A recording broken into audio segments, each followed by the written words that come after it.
Le reculer en L, c'est une manœuvre qu'on peut retrouver dans le trail, le mountain trail et le trail in end, donc à pied ou monté. Comme on peut le voir, le but du reculer en L, c'est de reculer dans 2 couloirs de barres en forme de L, sans toucher les barres et sans sortir du L.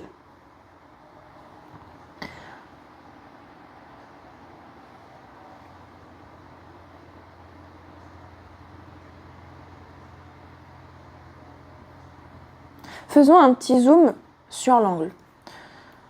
Donc, pour bien rentrer dans mon L, j'arrive bien droite, ou je prends l'entrée de mon L, ou je passe au-dessus d'une barre pour accéder au couloir. Je commence à reculer. Je prends le temps de m'arrêter pour toujours voir où je me situe. Dans un premier temps, je passe mes postérieurs, ensuite mes antérieurs. Si mon cheval anticipe le reculer, comme là on vient de le voir, alors je ressors de mon L ou en reprenant la sortie comme là ou en partant tout droit. Ensuite, je recommence mon exercice. Il anticipe, je ressors. Il n'y a aucun souci là-dessus. Vaut mieux avoir un cheval qu'on arrête plusieurs fois et qu'on ressort pour avoir un beau reculé où il attend bien nos demandes et où c'est nous qui demandons. Voilà, là, je fais des pauses et mon cheval attend que je lui demande de déplacer ses postérieurs. Ensuite, ses antérieurs et je recule tout droit. Je fais toujours une pause après mon angle pour voir où je me situe par rapport à mon reculé pour ne pas reculer dans les barres.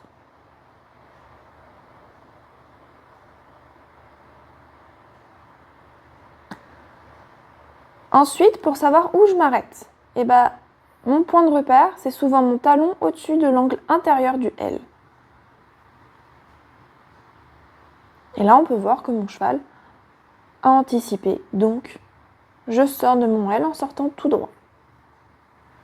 L'anticipation, elle peut ne pas se voir réellement. Par contre, nous, on le sent sur notre cheval.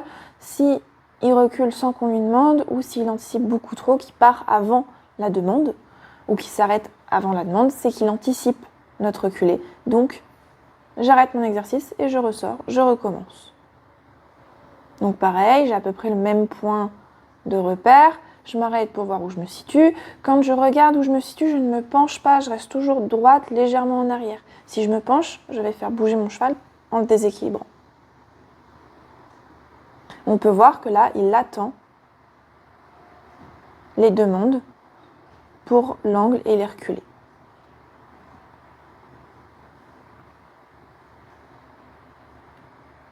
J'ai très peu d'action dans mes mains, que ce soit à 2 mains ou à une main.